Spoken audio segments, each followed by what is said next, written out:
going to be based on kind of the way we kind of put together the stories within our mind.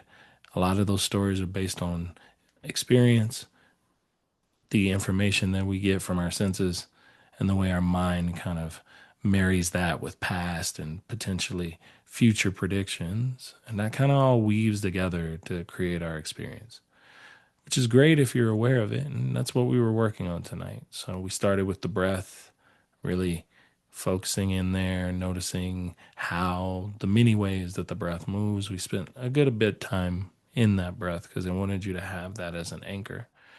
And then we moved from the breath to feeling how that expands into the body and the deep relationship between those two and what comes up.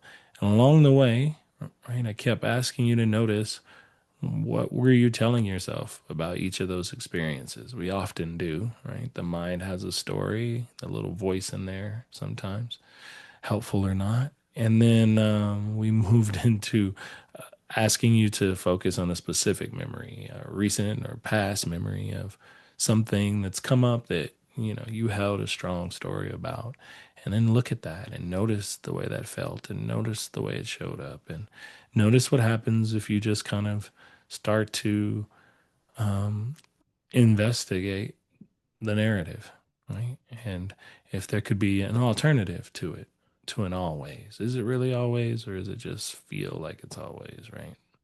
And then that can start to give you space and distance and influence over these changing moments.